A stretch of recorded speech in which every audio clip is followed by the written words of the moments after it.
check, everyone. This is the most successful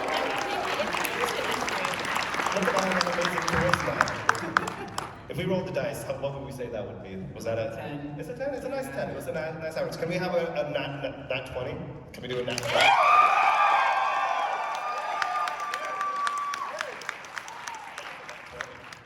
That's good. I like that. Wow. That's a good energy to start with. Thank you so much. Well, if you've been rolling ones on your charisma checks lately, we are here to give you some inspiration. My name is Brittany. I will be your moderator, and I will let the rest of the panelists introduce themselves. I'm Emmeline Sterling. I write TTRPG music for your games. Hello everyone, yeah, I'm KP of KP11 Studios. I am a photographer, voice actor, cultural consultant, writer, and performer. All okay. I'm all okay at all the things, but I do them all and I love them all, so there. Woo! Hello, adventurers. I'm Natalie. I'm the keeper, producer, and editor for the Storyteller Squad, or Monster of the Week actual play podcast. Hello everyone, I'm Adam Lucas. I'm with Blackwater D&D. I'm one of the cast over there, and I'm also a singer sometimes professionally, but yeah.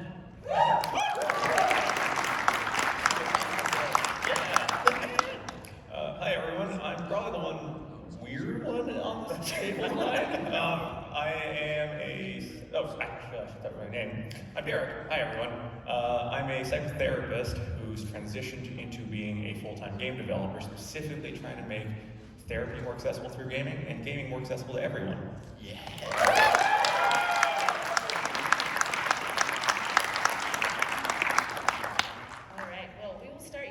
An easy one. What are some tips for someone just getting started in the industry and is looking for ways to get started networking? Oh man. I mean, honestly speaking, the way I started out is just meeting people that are just fun to be around.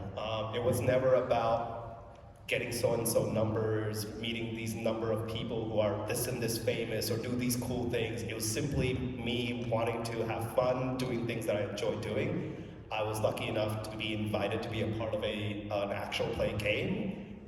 Fell in love with my crew, fell in love with the story we were telling, and it just, the one thing I learned in this space is that 6 degrees of separation that people talk about is not a thing. That it is a 3 degrees of separation, and it's so quick and easy. And it's amazing and scary sometimes how before you realize it, you're like playing games or doing things with people you never thought about that will ever happen. I have a funny story about that I can tell later on that I'm still mind-boggled by. But and that's also very important because what you do, how you present yourself, is going to also expand really quickly. So, yeah, I would say to get started, just have fun, do things that make you happy, and that is going to showcase itself, and then people are going to vibe with that, and then they're going to invite you to other things, and before you know it, you're doing all sorts of things together. So, to follow up on that, I fully agree. It's like vibe check first kind of thing. It's like, especially in this industry, most people want to work with you from a we get on perspective rather than just what you offer purely numerically. Yeah. I see sometimes this kind of mad rush of going around the room being like, hi, I'm this person, how can we work together? Hi, I'm this person, how can I work together?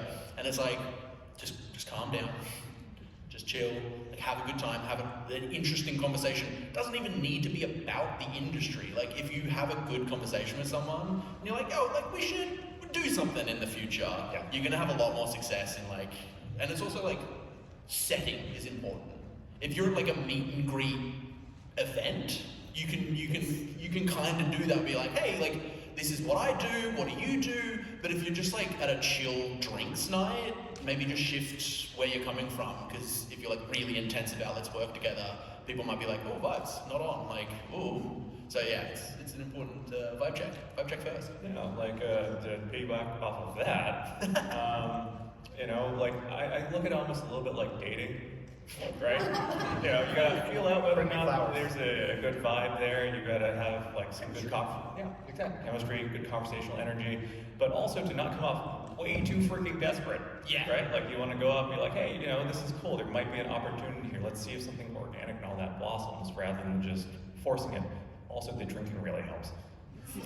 I'll balance off of that too, because you want to make sure that you're not just looking to network with like your dream targets, right? If you're looking around and you know these are huge events and these are a great place to start, but don't be afraid to approach people that you're like, oh well, I don't know that what you're doing really aligns with what I'm trying to create in the space, but you never know what kind of opportunity will open up. I mean, we met in 2019 and only started like really doing professional stuff after the pandemic, so you gotta sow your seeds early, and don't be afraid to reach out to people that, well, I just like your vibe, and maybe we're not working on the same type of thing, but we could pivot. I think we met when I was just doing cosplay, and now I'm here in, you know, game space, so. Yeah. And now you're on a stage. Right here. Incredible, yeah. Yeah. When I first started networking here, I'm 10 years in the music industry, like that's what I do full time. So coming over to TTRPG was this experience, ready? I'd like come hang out with you guys at conventions, and I'd just look around and be like, okay, what do we do here in this culture? Because like I know how to network on music stuff, all good, and like we hang out with each other and we're like awkward a little bit, and we like say memes to each other.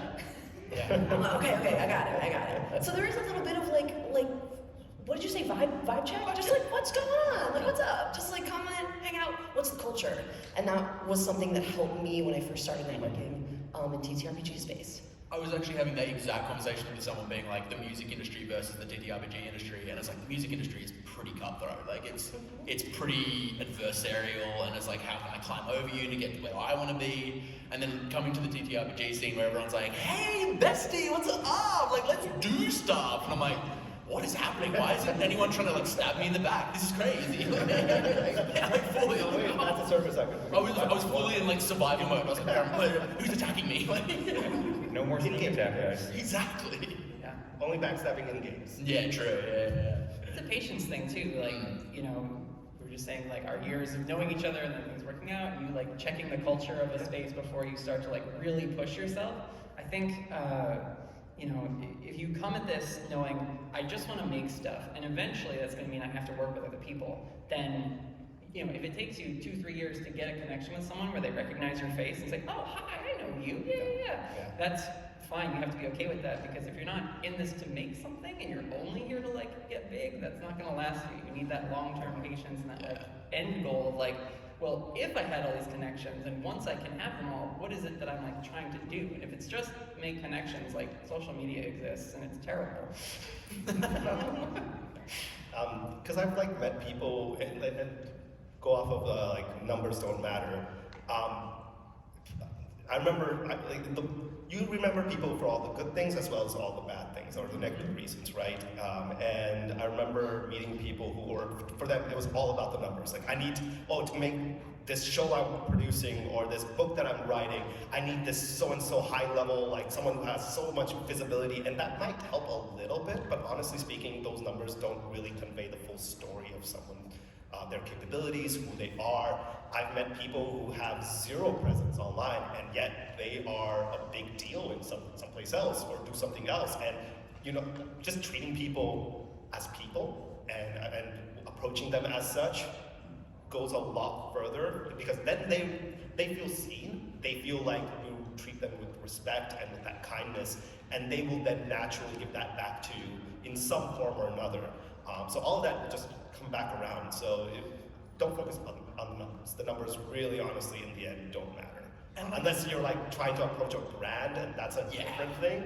Brands are completely, but if you're trying to approach individuals, people in the space, the numbers don't matter. Don't focus on that, because that's just gonna hurt. Sometimes, you know, like you make a connection with a person and you realize you're like, oh, like there's nothing we can really, like there's no real Venn diagram that like suits us working together, but you've just made a bud, and that's fun. Like, you know, just like making a friend, I mean, like this is a cool person in the industry, like that's a positive net, like gain. That's just good, you know? Yeah. Also, people who may not have like overlap with you are still going to know people. Exactly, Right? yeah. Right? And there's a great way to expand your network that way as well. kind of building off of that, what kind of tips do you have for people who've been in the industry and have been trying to network and just aren't seeing the results that they want? Relax. Yeah. Just relax a little bit. I think there's a lot of, there's like a lot of like, if I don't leave this event with X number of business cards, this event has been a failure. And I was like, don't like, just reframe it. Be like, did I leave that event and I had a good time and I met some cool people and I had some interesting conversations? Because if that's your goal for that event, to like have an interesting conversation, you're almost guaranteed to leave with more connections than if you go with the mindset of like, I need to make connections. Because again, I think the dating allegory is great. It's like, what is your end game? Sometimes it's pretty obvious what your end game is when you're talking to a person. And if the person's like, oh yeah, like, this is chill, this is fun, you're more likely to trade info, like, connect in the future. I think too, you want to make sure that it's okay to ask for help, but you don't want to ask for a handout. And it's a very fine line you have to tread of like, I'm having this struggle, or I'm not hitting this target, or I have this thing where I can't seem to, land any sort of deal or, friendship with people. Talk to someone who you trust. They'll give you honest feedback, and you can try things before a show or like break things down afterwards and figure out like, oh, okay, well that technique didn't work. Let me try a different strategy next time, because then you have to continue to adapt and improve your game, because that's part of this space is learning, okay, how do you recognize body language? If you're not so great at that, how do you recognize verbal cues, right? Find the thing that you're able to pick up on when you have these first interactions or these follow-up interactions and say, well, I'm gonna get really good at this one area so that I can lean on that strength of mine. If you're leaning on your strength, you're gonna do okay. And that comes down to also knowing your stuff. People are gonna be more interested in working with you if you actually know industry terms and jargon. A lot of that is learning on the fly. But you can also do plenty of research ahead of time and make sure that you understand what CTAs are and MOQs and all that other stuff. Like, get the jargon under your belt so that when it's brought up in conversation, you aren't interrupting constantly saying, oh, what does that mean? What does that stand for? Oh my gosh, I have no idea what this person's talking about. Like, and if you don't know any of the jargon, just be like, oh, I'm Australian, that's not That's the key. Pick up an Australian. No, we say a totally different thing in Australia. It's a totally different acronym. I'm sorry.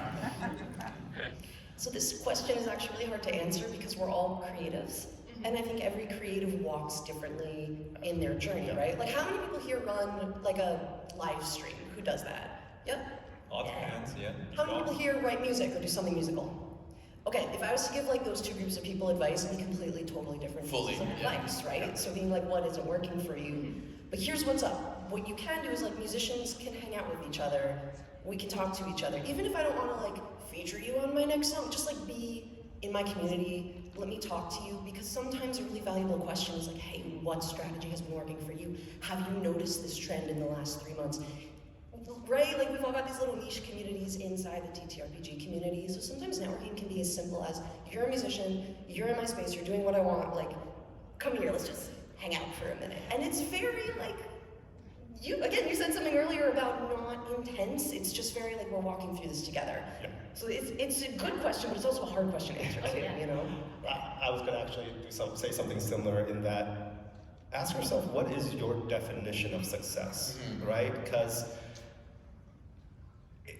everybody wants to be a super mega hit star in this space. Everybody wants to be, a critical role or a Dimension 20 or whatever the case might be, and work with people that are big names or whatnot. But first and foremost, the fact that you're even on this journey, the fact that you even started this, to me means you're successful as is, right? The fact that you took that step, and through your work, through your creative work, you're affecting other people's lives. Even if it's just one person that is following your work, you have changed that one person for the better. And that itself is a success, because you're now inspiring them either to do something with their life and have a good time, or maybe they want to now do a stream, or just make their life a little bit better, right? My favorite perspective that was given to me is, like, say you do a live stream or you do a YouTube video and you saw like 30 people watch your stuff. That's 30 people. Imagine yourself back in high school and you did a show or you're doing something and you have 30 people here looking at your stuff. That's a pretty decent sized crowd. Seeing you all here, I would imagine there's maybe like 60, 70 people. If you were to put that in perspective of a live stream, if you were to put that in perspective of number of views on a video, you're gonna be like, oh, that's so small. But looking at you guys here, like, when half of you walked in, I was like, oh my God, there's a lot of people. I didn't know we're gonna draw a crowd, what the hell? And then to see all these wonderful people here, it just shocked me. And that's a great perspective to have, because the fact that we're able to have this conversation with so many of you gives me happiness, because I know that we're hopefully helping out this many people. So really put that into perspective on when you're on this journey, because every step you're taking is an important step. Every step you're doing something fun, you're doing something important. So don't put yourself down just because you're not at a certain level yet. That will come naturally as you keep doing this, because it goes back again to that vibe check. The more you start getting it into your head of, oh, I'm not being successful, oh, I'm not reaching the numbers, oh, it's taking so long, that kind of leads into a type of desperation that people pick up on, and then people are like, ooh, I don't know if I want to work with this person. So just enjoy the process and enjoy what you're doing, because you're doing something great. Advice that I can give to like touch on what you were saying, like advice that carries over kind of all industries, is if you do start doing well, you're going to run into people that you admire in the industry that you're pursuing. And it's important to kind of reframe that admiration to, like, you can feel free to, like, if you run into someone that you're like, this is like the person, to be like, I love what you do, very excited to like be chatting. But if you approach it as a fan, in their eyes, that you'll always just be a fan. And so like, you need to kind of reframe and be like, this is someone who is very dope, but let's kind of calm the excitement in our brain and allow us to, again, like, even if you're like not talking about industry stuff immediately, that can help, because they're not just like, oh, this person, one, knows that I am pretty well known in this industry, and two, is just trying to ride that. Like, it's important to kind of look at these people and be like, they are just people. Yes, you know, they have a massive audience and they're incredible in their field, but they're human beings at the end of the day. They just want to chill, they want to chat. Like, so reframing that in your brain, if you start getting to the space where you're like actually getting to talk to really dope people in the industry, it's important to like reframe that, make sure that you're not coming at those conversations as a super fan. So I started in TTRPG like a lot of us in the pandemic. I just wanted to chill, I just needed to relax. And I started as like a fan of all of you, and it was awesome. And then I was like, wait, I want to do this too. And then I started becoming a content creator and writing music. And there's a musician in our space who I love. I'm like a big super fan when I first started, and it's been interesting because I want to collaborate with this person as a fellow content creator. And we were very clearly, like, I was a big super fan of this person when I first got on social media. And it's been interesting because I've actually been walking this game where maybe for the last like 6 to 8 months, I've been taking myself more seriously about what I do. And as I go through that change and present myself a little bit differently online, I'm having different relationships with people now. And there can be a natural progression to that. You can be fans of people, totally cool. But it's cool to notice if you do feel yourself growing a little bit, you can, I don't know what the word is, you can like change the way that you navigate through it. It becomes like a peer relationship. Yeah. Like if you can reframe it as like, this is someone who works in the industry that I work in, and like, if I take them seriously, I should take myself seriously because we work in the same industry. Yeah. Yes, they might have more reach, they might have more like fans, but at the end of the day, we're doing the same thing. So like, we should be able to approach each other from the same kind of. It's important too that like they are working in the industry. Everyone in this industry is so busy and working. Their time is so precious and like unavailable a lot of the time. So I have a panel at 2:30. Exactly. But yeah, like make your pitches quick and effective, and if you only get 10 seconds with someone, that's 10 seconds you maybe wouldn't have if you didn't try, but don't try to like, land something in that small window. You can just make it hi, good to see you. Okay, well, we're gonna talk like later on. I'll follow up with you after the show, or I'll catch you in a little bit when you're less busy at your booth, right? Respect that people are working in this space and oftentimes working when you meet them. So, you know, if you take up someone's time and you don't have anything that they're like immediately interested in, just get a quick little hello in and then you pull it back. Wait another time. You have that, again, it's a marathon, not a sprint. The majority of like the actual like let's talk shop doesn't happen during the thing, because during the thing everyone's doing a thing. It's always like post drinks. So if you can make an impression where someone's like, yo, we're getting drinks at this place later, like why don't you pop by? That's when you'll talk shop. That's when you'll actually be able to like start building like work relationships, which is why it's really important to put in that foundational like relationship work.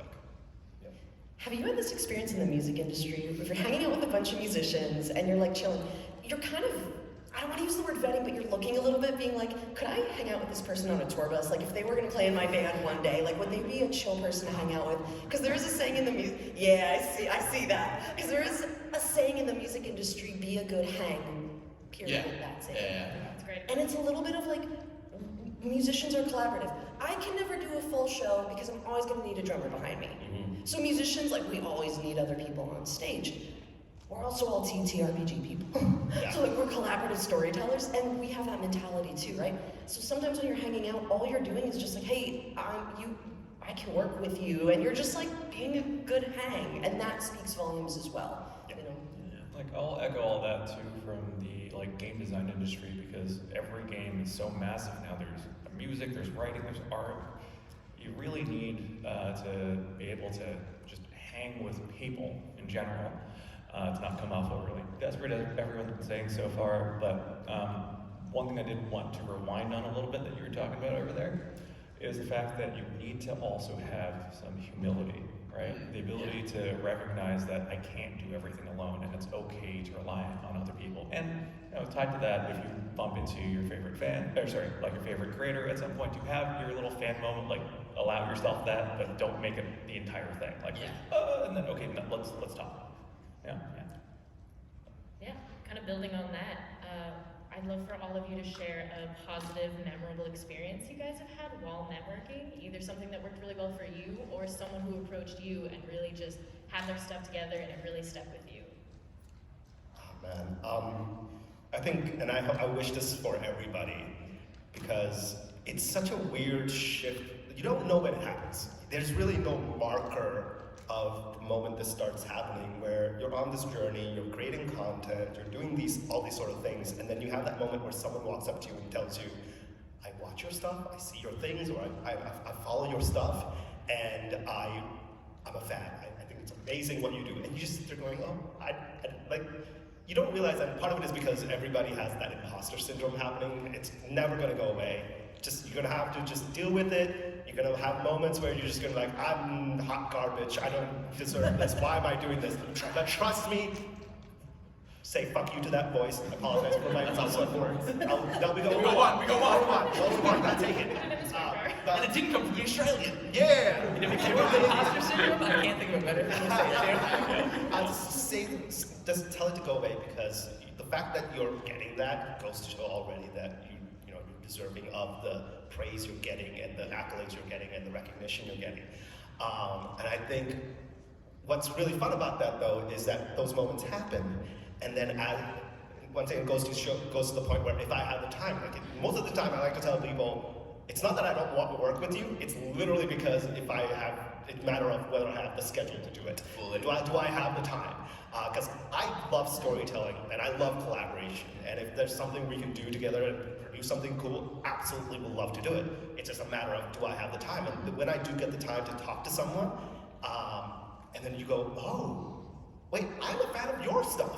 Like, wait, I know you, I know your work, I'm a fan of you. So you have this mutual moment of like, the person I follow, I like, actually likes my work.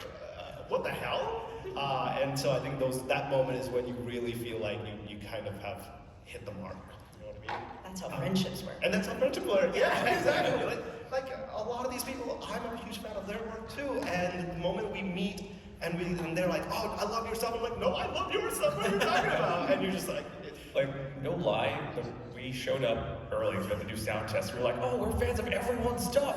We've never, it's amazing. So, it got quite meta, because there was a point where Derek and I were chatting about Gen Con, and we literally just exchanged cards, and we were like networking before the networking panel, and I was like, let's go, like this is what it's about. Yeah. So just work on your stuff, and then that magic moment happens, and you're just like, holy shit, I didn't know people know my stuff. That's great. So. And just to jump on that a little bit, to go back to the humility angle that I wanted to say earlier, you're not your best judge, despite as much as you think you are. It's really going to be the people that are affected by your content. Right? There have been many times where I'm just like, I don't know what I'm doing, but I'm just going to do it anyways. And I've had like the most heartfelt notes handed to me from people's lives who've literally been changed, according to what they said there anyway, from interacting with the stuff I put out. And if I at any point let that voice come in and tell me this isn't good enough, that would have never happened. You probably find it with music as well, with like retroactive like hatred of your own stuff. Whereas like any time any of my songs got released, I was like, oh, this is terrible. This is awful. Let's do a better one. And then I'd make that one and I'd re-release that. I'm like, what am I doing? This is terrible. Like you constantly are like looking at the worst elements because that's what your brain is trying to do. It's like, how can we improve? And that's a great, that is a useful tool to have. Be like, how can I improve? Like constantly chasing the best product that you can possibly put forward. But that does mean that often your reflection will be keyed more to the negative. And it's important to have people be like, no, dude, you're doing awesome. Like, this is great. Yeah, it's a process, right? It's iterative. You know, give yourself some slack. I do think when it's like check-ins or like reward, like we do at Blackwater just every so often. We're like, let's have a dinner together where we're not filming anything, we're not making anything, we're just sitting down and celebrating what we've done up till now, because it's important to check in, because if you're constantly being like, what's the next thing, you'll lose sight of what you're actually doing. I actually brought a story for this question, and I'm gonna bounce it off that, because that's, okay. Sorry. Okay, I'm so excited. So me and my friend Kyle 3D printed a guitar. It's right here. It's so cool. I love it so much. It's so cool. I'm talking about Kyle. Look at this. Yeah. We're doing music videos this year, and we collaborated on this, and Kyle is a friend in my network. I didn't know him that well before we decided to do this project. So by doing this project, we got to know each other, as you do. This happened in like November, December. We were both in these kind of an interesting spot in our lives. And like creatives, you guys know this, where sometimes you can feel a little lost. Whatever that means to you. You guys pick up what I'm putting down, right? Just feeling a little lost. So me and Kyle came together and we 3D printed this guitar, and we both were like, I don't really know where this is gonna go. It's a cool project, we like this, it's great. Him and I were talking last week. He started 3D printing more guitars, he's doing more luthier things. I'm like, dude, I'm dragging this around conventions, I'm like showing it to people like, hype. And we both kind of made the realization last week, we don't feel so lost anymore. There's still more work to do, but I kind of feel like by doing this collaboration and by working with this person, we're now, I don't know, there's a human element in these projects that we do. We're creating art, and that's really, really important. But we are also building human connections as we go through this process. And that is something that really needs to be respected. So when you say check in with your people, you can sometimes have these really deep conversations, like calling Kyle being like, I don't really feel that lost anymore. It's kind of a moment. So just remember why we're doing this, you know? I'm going to also tell a story for this. Okay, I want to hear your story. So a lot of times people will come up and say to me, Natalie, how do you do it? How do you know everybody? Like, how are you just doing this thing effortlessly? And I say, well, I don't think it's effortless, but it is sort of instinctual. Like, I just have a sense for when is it too much, when is it too little, and also that sort of ability to pivot in the moment to something completely different than maybe what my plan was. So a story from Big Bad Con last summer. It's a small industry event. We're all hanging out, and Matt Mercer is there. He's got a line around the atrium where everyone's waiting to say hello and get their 5 minutes with him. And I'm waiting around, but I'm like talking to everyone else in the line. I'm like, I've met Matt already, and we will say hi, but like I'm not rushing to get over there. I finally get within like 10 feet of the guy, right? He's talking to some other group, and I see. And I hear someone say, yeah, so Meg's doing blah, blah, blah. And I go, Meg? That's McGay Baker. the person who developed Powered by the Apocalypse, the game that my podcast, the game that we play is based on. Like, oh my gosh! And so I completely was just like, I'll talk to Matt later. Hi! Oh my gosh, you're my gay baker! It was an incredible moment. And so she and I were chatting, and that group walks away, and Matt comes over, and he says, "You're my gay baker." And so we get the same interaction as I did. And then, I know Brittany Wallach, who also works with Critical Role, and so we were all connecting, and she's like, "We actually have to go, but we've seen you waiting. Do you want to come on a walk with us?"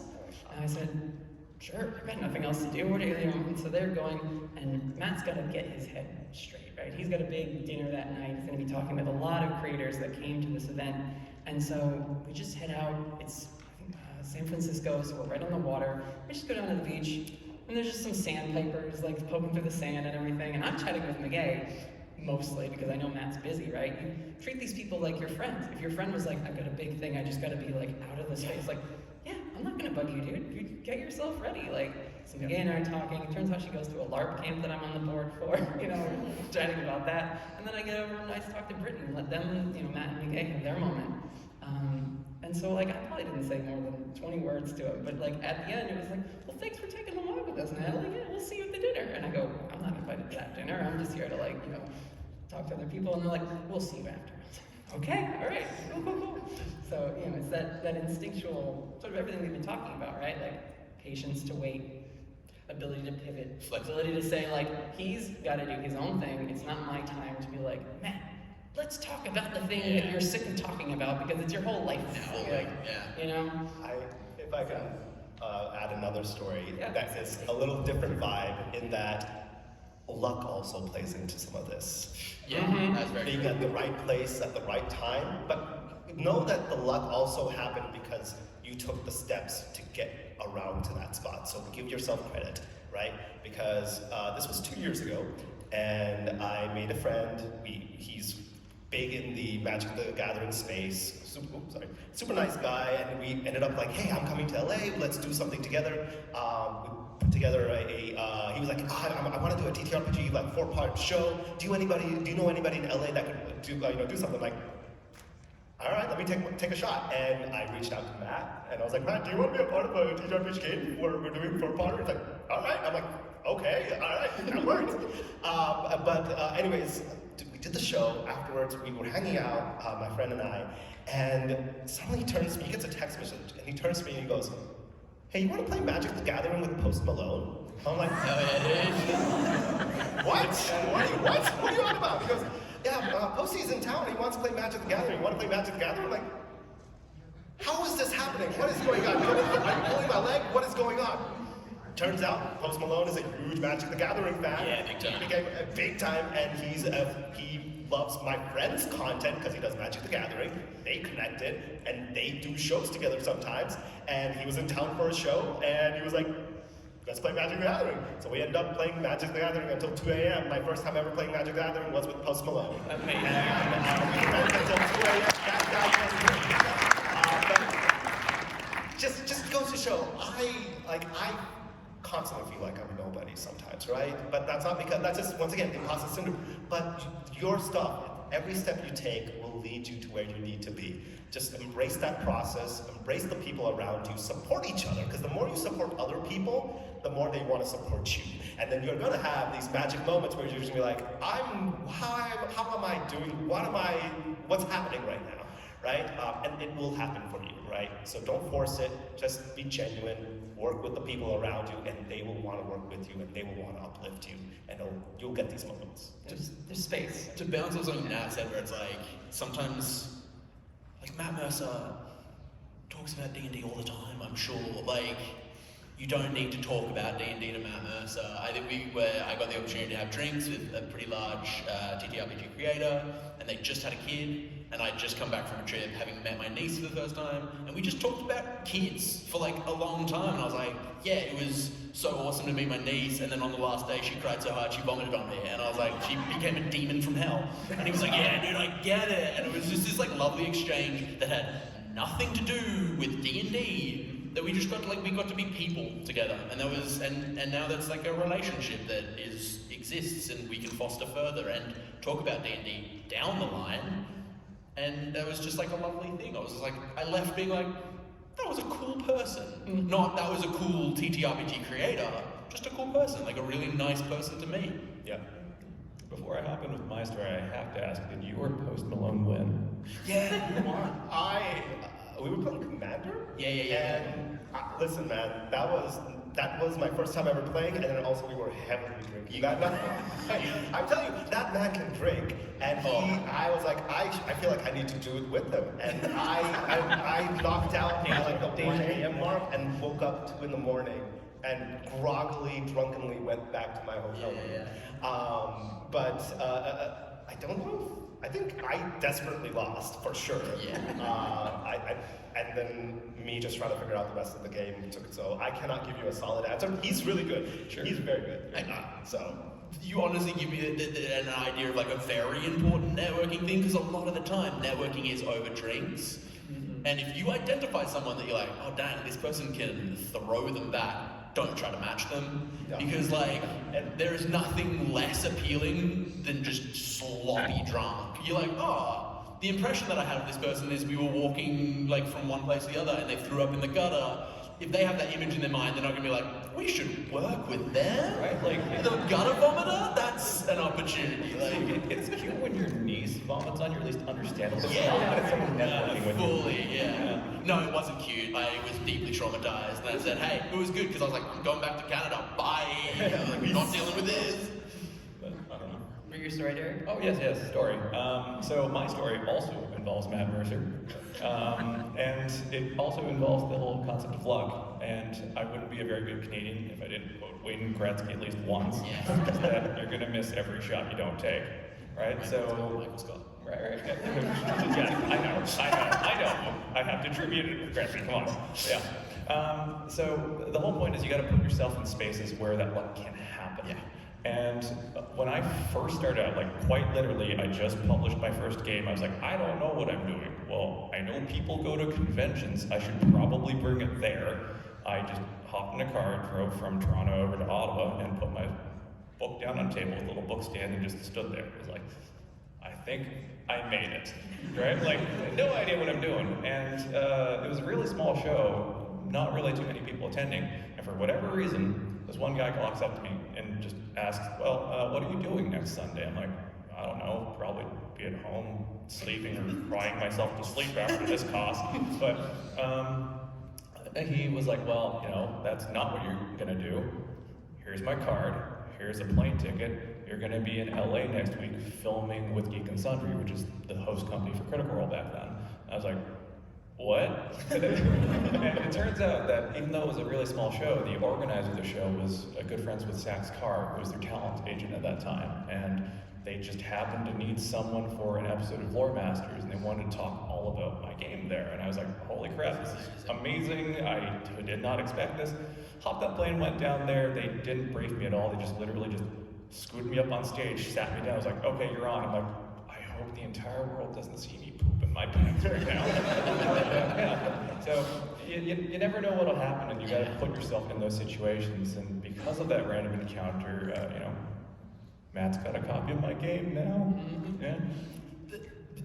This is a little tangential, but that's just my brain. It's like, pew, pew, pew. I think another thing is like a bit of advice I can give is obviously like a lot of people are doing it on their own, and that's awesome. But if you can work with another person that's like trying to create the thing you're doing, that's really awesome too, because it means you can cover more ground. During PAX Unplugged, there's a lot of late nights during these conventions, and we had a 8:30 meeting, and I woke up and went, no, don't want to. And so my business partner was like, I got you, I'll do it, like it's fine, like I'll cover it. And I was like, thank you so much. And then that night, she was like, I am done. Like, I'm so tired. And I was like, I got you, I can go out. Like, I got like 2 hours of a nap that I wasn't gonna have this morning. Like, awesome, I cover it. And that was the night that I met Nat. And now I'm on this panel. So like, you know, but like being able to have someone who can be like, you can cover this part of the day, I can cover this part of the day, is super helpful. Yeah, like brass tacks advice, right? This is getting very technical. Yeah. But like, you know, you see those ads all the time, and it's like, boost your post for such and such amount of dollars, or like pay an advertising firm. It's like, if you want to invest, right, right? You want to throw money at this and say like, well, money makes money. What can I, like, what's the best expenditure per dollar that I can do for this type of space, like specifically TTRPG and game space? Buy a plane ticket. Yeah. Travel. Go to these events where you think people are going to go, and look at guest lists. Look at past guest lists, because a lot of people have cons that it's their favorite con. They go to it every year. You'll see them there for sure. And yeah, there's no better advice I can give than that on like a technical money side of it. Like, don't ever buy advertising that will come, but buy yourself space in the space, and that only comes with finding the places where we and people like us are, and all of you, right? The fact that you're here is already an amazing decision. You're doing it. So congratulations for choosing to invest in this thing that you love so much and want to do. That's gonna show up in the way that you carry yourself and the way you talk about your project too. When people say like, well, what do you do? It's like, oh yeah, no, I'm doing this and I'll see you next year. It's like, well, okay, I'm gonna forget you next year. But if you say, and I'll see you in a couple months at the next show, then people are like, oh yeah, I'll look out for you. And then even if they forget you, if you remind them, oh, I met you, that month back. Well, okay, I've got a little stronger. And then if you go again to the next one, 2 months from now, or a month from now, whatever it is, if you're there enough, and they see your face enough, and you do enough of those, have we met? Yeah, okay, hello, introduce again. Never take it personally that someone forgets you. Right? So We forget people all the time. Are you okay? Because there's a lot of us. I did it today where I was like, we've maybe met. Yeah, right. But Hi, if not, like, it's so many people. Again, Like, just be patient, be kind, be courteous. Remember that everyone here is meeting thousands of people, and you just don't have space for it in your brain. I walk around with my note in my phone, and I just write people's names down and a little hashtag and like a little note to myself of like, they said they did this, and I'll look it up later because that'll get it in my brain, so it's not just like in and out and gone. I kind of want to know what your note is for all of us now. yeah. What was your notes on us? Subscribe to Patreon, you'll find out later. Yeah, do you mind if I give one more bonus story, because I feel like it's related? So yeah, easily plane ticket, best investment. Pro tip, like a little bit better than what Nat just said, is don't pay out of your own pocket. The better thing to do is to find someone, I don't know if you can see this pink badge, but an exhibitor badge, who's all like, oh crap, I need help, I can't cover my own booth. If you go and help them for a couple hours, they'll probably swing you a lot of advantages, like a hotel, maybe some of your travel costs. It helps cut down your expenses dramatically, while you can still do all the networking that you're looking to do. And that's kind of how I did my first Gen Con. I showed up there, attended a panel like this, and on stage was John Helfers, who was running a panel on specifically how to get a job in this industry, kind of related. John Helfers is, with Callus Games, he does all the lore for Shadowrun. He's like just a brilliant writer. And because it was related to the panel, I just got up at the end during the questions and said, would you like a job? And he was like, sure, why not? And that's how we hit that off. And that really leveraged me into the industry too, since he knew so many people. Yeah. If we want to continue on stories, I would love to know quickly, because we're getting close on time, but what is a negative experience that has really stuck with you? Don't name any names, we don't need to know, but what is something that happened where someone just didn't hit the mark? Maybe it was you, and what can we kind of learn from it and see what they could do better next time? So I was having a conversation with the person I sat down with. We very quickly learned that like our Venn diagram wasn't necessarily super overlaid, but we were having a super interesting conversation. And funnily enough, at that moment, we'd gotten onto the subject of networking and I was in the midst of talking about how I'm very put off by really intense, desperate vibes.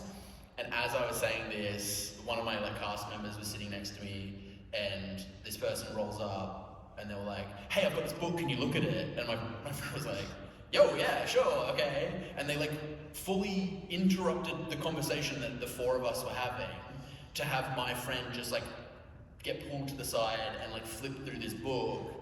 And I probably could have not continued saying the sentence that I was saying, but I just kept being like, yeah, it's really intense when people approach you this way, and it's like, hey, yeah, super intense, and I like to just vibes, right? Let's do vibes. And this dude, fully oblivious, and I was like, that I was like, that's the vibe thing where he came in and I was like, even if the stuff in your book is mind-blowingly incredible, I'm just already so on the back foot that I'm like, I don't know if I want to work with this person, because it felt almost like an ambush. It was like, oh, you're sitting still, I can get you. And I was like, well, okay, like, let's chill out. Let's chat first. That's really funny you mentioned that, because my negative, so I want to give an example of what I did, because I'm not infallible. I messed up, as I'm sure, several times, but there's one I specifically remember I know I messed up. And then one very similar situation that recently happened. I'll start with my mess up. I already had an established relationship with someone that I admired. We were going to collaborate on things. They admired my work. I actually did a photo shoot for them and everything. And it got published in an article because they were being interviewed for it. And I was super excited, but the article themselves didn't credit me as the photographer. So I was like, oh, this sucks. And so I said that on Twitter as, oh man, I wish they had credited my work, that this sucks. And without really understanding how people could perceive that, and it came off more of as if I was, without intent, attacking the person that I was admiring versus attacking not even trying to attack, it was just me being upset at not being credited at the publication. Yeah. And their entire thing was, why did you just talk to me? You could have just talked to me, I have connections there, I can talk to them. And it kind of, even though we're still mutuals, changed the relationship, no longer being a positive one. I don't have the same level of conversations as I used to with them. They don't collaborate with me much anymore, and it's something I still regret to this day. I wish I had handled that a little bit differently. It could have been simply a different conversation. And the one that happened to me was a very similar situation that happened not even 2 weeks ago. I was having a conversation with someone that I admired in the space that I'd never had the opportunity to talk to. This was our first time meeting face to face.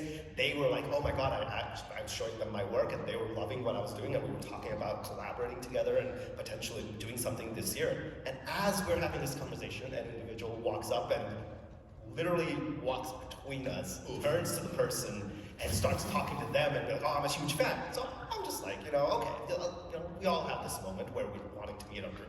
He acknowledged me and saying like, I'm so sorry I'm cutting through your conversation. I just really wanted to say I'm a huge fan. I'm like, okay, this is a 30-second, I love your work, and then they'll move on. But no, it became a 30-minute conversation about, this is what I do, this is how I do, I would love to work with you on things. And I'm like, bro, we were having a conversation here. I admire your hustle, but this is not the moment. And clearly the person was also a little upset that they were just being polite. You have to understand, a lot of us are very polite, so we don't have the balls to say, no, hey, you're doing this wrong. So just building that self-awareness of, okay, am I doing this and approaching this wrong? You could have easily be like, hey, I love your work, I would love to talk to you because I have some ideas. It would be great if we, after this conversation or whenever you're next available, can we have a conversation? Or do you have contact information? Because guess what? We're all businesses. We have business emails. We have business contacts that we would love for you guys to use to contact us, because we're always looking for cool new things to do with cool people, right? Once again, it's all about scheduling. It's literally the only reason most of us will ever say no. That and vibe check.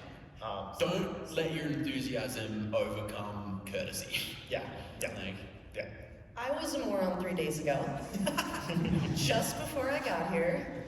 Oh my God. Okay, I was walking into this guitar event. Come on in, looking around the room. I see my buddy I haven't seen in like years. We'll call him Greg. Over there. I walk in the room, see Greg. Right through my little faces. What's up, dude? He's like too far away to talk to. I'm like making eyes at this guy. I'm like, hey, dude, what's up? I keep walking around the event just to see who's here, and then my buddy Greg is standing over there wearing different clothes. Oh. And then I look back over here. That's not Greg. And I had been making like faces at this guy. And I was like, all right, cool. So my buddy Greg, he's like, hey, you made it. I'm like, yeah. I haven't been back to New York in like a couple of years. It's all the thing. So then another buddy was like, let me introduce you to some people, and walks back around. And is like, hey, have you met my friend? Greg too. Greg too. It's Steven. And so I'm looking at this guy, and he's looking at me. And sometimes you just need to say it, right? Sometimes you just need to be like, I thought I knew you, but I don't think we've met before. Yeah. That was my opening line. That was the first thing I had ever said to this human before. And it was actually really nice and sweet, just to sometimes like look at someone and be like, hey, I'm a moron. Hi, my name's Emily. Yeah. And we actually became really good friends. Like, it works really well. So sometimes if there is a situation, you might like maybe grab someone and you didn't realize they were having a conversation, because that can happen. Yeah. It can be okay to be like, hey man, you know, I'm having a conversation, like, you can just say what your needs are. It may feel a little awkward, but like, it's okay. It's okay to be an idiot. And it's a good skill to like work on. No one's perfect, Yeah. so having good recovery skills is also good. Being like, oh, faux pas, sorry, like, Just like, I messed fresh up. start. Yeah. Like everyone does Humility, it, and brains are weird. You both have teed me up perfectly. So I have a story about, again, something someone did that was like, okay, and something that I did, which was really stupid. So the thing about like nobody's perfect, right? You are gonna mess up, and that's okay. And you are gonna struggle, and that's just what things are in capitalist 2024. But don't self-deprecate so much to the point that like your pitch suffers, right? We got an email, and we're a pretty small podcast still, but people are starting to email us and say like, oh, I'd love to work with you in this project. And this person, like, they started pretty strong. Like, I'm so-and-so, I'm doing X, Y, Z, I really like to work with people in the space, you guys seem cool. And then they followed up with like a long paragraph of like, but I can't really do this well, and I only have time for it like 1 day a week, and so that's why I haven't been able to do that. And I was just like, why are you started so strong, and now you're like literally backtracking everything that you would say to a potential They also said, collaborator. I suck at networking, like I suck at this? Yeah, it's specifically in this email? You're calling me. Why are you saying that? Yeah, so anyway, so don't let the humility, devolve into self-deprecation, because that's unhealthy and not good for anybody to do, even in like a humorous sense. Sorry, no. Okay, sure. And then the other thing I will say is that like when you mess up, make sure you learn from it. Make sure that like anything you do where you really go, oh, that was really sloppy, or that was bad, or I can never let that happen again. Really make that a commitment and say like, what's the strategy that will let me avoid doing this? So we share our Twitter account. The whole squad uses it for posting and following people and chatting. And there was a creator that I had sort of been looking at, saying like, I don't know, maybe we'll work with them, but like I haven't found like a good opportunity to like just introduce us. They know a lot of our friends. They seem okay. And I saw them post something, and I was like, ooh, here's a little in. And so I wrote this like kind of playful like tweet in a reply to like a late night post that they made, like, hey, if you're interested in XYZ, my show's got some of that stuff, call us. And they took that completely sideways. They did not appreciate, they thought we were trying to like, piggyback off of like their follower count to be like, oh, these people are just trying to shoot their shot on my like nothing post. How dare you, with the audacity. And I was like, that was literally me like being like, hello, like hi. And so the cautionary thing I will put out there is that like the parasocial scene and like environment in this space is very real, and you have to check yourself constantly.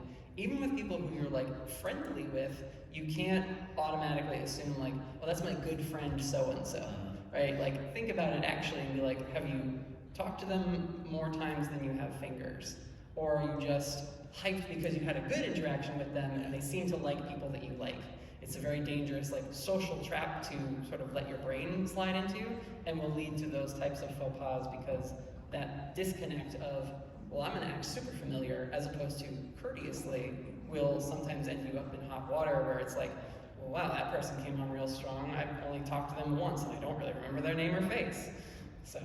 Also, it's important to remember written text cannot convey tone. Exactly. So like in person you'd be like, yo, what's up? Like, oh, I'm just a silly little guy. But if you try to do that with text, people are like, what are they saying? What's going on? And so the last bit I will add on to that is, what did we do? Right? What do you do when you mess up in that way and it's someone who's bigger than you and you're like, oh my gosh, what if they like try to cancel us? What is that culture gonna do to us, right? We deleted the comment. We checked in with other people in the space and said, hey, was I like really out of line? Like, is this an apology-worthy level, mistake? And they were like, nah, they blew it out of proportion. You're fine. Just delete it and they'll move on. And I was like, okay, I trust you, right? Yeah, And ours having those mind the contacts, asshole. yeah, those contacts you can trust to be like, check me here, like tell me if I messed up. Okay, well here's how I messed up, right? Again, which was like being too familiar with someone I didn't have any kind of connection with yet and trying to like forge that on the internet, which is always a bad idea. But yeah, so learn from that and make sure that like, I took away like, okay, so I needed to like put some walls back up, right? And be a little more guarded in my interactions online and honestly just hand over the social media. Be like, I don't like this stuff at all, and I have team members who are really good at it, and I can say, it's yours now. I made the account, but I don't need it. You take it. Can you Lend them to me? I hate doing it too. Yeah, it's a paycheck. Let's talk afterwards. Yeah. Well, let's network after the show. Yeah, exactly. One thing I wanted to say, this is not a story, but just kind of a lesson from all of these conversations we've been having. I feel a lot of us, the reason we're so desperate, or we come across as desperate and wanting to make it in this space, is for two reasons. One is because we are banking our livelihood on this, right? And to that I tell you, I can't use the F word on this one, but F the starving artist model. Don't be a starving artist. Work on yourself, make sure you're secure, and if that means having a day job first and then working on your passion project, your streams, your writing, whatever it is on the side, so you can have the mental capacity, you can have that opportunity to have easy conversations with people instead of you going, if I don't have this conversation with someone, if I don't make so and so many connections and start this many shows, I'm not gonna have a living. That is not a healthy way to approach this because that is just going to hurt you in the long run. Yeah. Mentally, physically, relationship-wise, every scenario is gonna go negative for you. So take care of yourself first. Make sure you're not in a situation where you're completely relying, because it is a volatile space. One moment you're the hottest thing in the world, the next moment someone else is and you don't have opportunities. It's just the way it goes. It's a gig economy essentially, right? So take care of yourself first. Second, each and every one of you is unique. Yes, you might be doing something similar to other people. You might be like, I'm a photographer. Hundreds of talented photographers out there, several in our space. That's fine, because just because there's other people doing something at the same thing as you, it doesn't mean that they have the whole pie. You can do your own thing and you can find your audience, you can find your people, you can have your own connections, and it's okay. Where I got that mindset from, and you guys are gonna be looking at me so weird, is I read an interview that was about a porn director. Stick with me here. And he was talking about how people don't realize, but everybody is effable. You get my drift? Everybody, every single person has something about them that other people find extremely attractive. It doesn't matter your body shape, it doesn't matter how you look externally, whatever the case might be, tall, short, big, small, whatever, there is people out there who think you're absolutely sexy. And taking that into your work, whatever you're doing, there is someone out there that finds it amazing and think it's the hottest thing in the world, the coolest thing that they've ever done. So just take that in. Be okay with that and enjoy your work, knowing that there's someone out there that is enjoying it with you, and it will slowly build. It'll take its time. To build off that too, to chase your niche. Emily, the thing, like, you have this sphere of TTRPG musicians, right? And you guys get to talk shop in two spheres, which is like the fun side and the business side, right? We know a ton of Monster of the Week shows because when we first started, it was like, nobody playing 5e is gonna wanna talk to us right now because it's a completely different system. There's not a lot of ability to easily cross over, but now we have a little community of people who just love Monster of the Week, and all of our shows have a very different feel to them. So there's no like competition, it's just, oh my gosh, did you see what Shrimp and Crits did with their Southern Monster of the Week show? It's so much fun. Oh my gosh, what about Monster Hour? They're doing like a little Night Wheel series with theirs. Like, there is room for iteration on the same thing, and honestly, if you like a thing, chances are the people doing it are people you will befriend easily, because they already like this thing that you share a love for. There's always space at the table. Exactly. You just gotta pull up a chair. Yeah. our big clock there says we've got 30 seconds. Which means I have 30 seconds till my next panel. Okay. Yeah. Can I just make one note? Okay, I got 20 seconds. Yeah, you go. I teach a lot of musicians. One of the things I do is teach, and I get a lot of autistic students. And I just want to just say, if networking is scary for you because of some neurospicy thing, do what you can with what you have. There is no wrong way to network. Be yourself. Because you are. You're valuable in any way that you have. And if you don't do it traditionally, who cares? Yeah. Who cares? There Gotta is find a way to network even if it's a lot for you. Just want to say that. Yeah, I'm actually going to have us go overtime really quickly just to address that. Because I specifically work in the space of neurodivergence therapy, I get a ton of people coming up to me and the first thing they say is, I'm autistic. And that's okay. If there's particular strategies that you're looking for as an autistic for how to do all that, please come find me after at my booth. You can find it by this little blue dinosaur downstairs on the main floor, and I'm happy to talk to you through all that too. We can take questions in the hallway as long as we don't hold up traffic and the flow of people. Yeah, I got yelled at. Thank you guys so Am I much. gonna-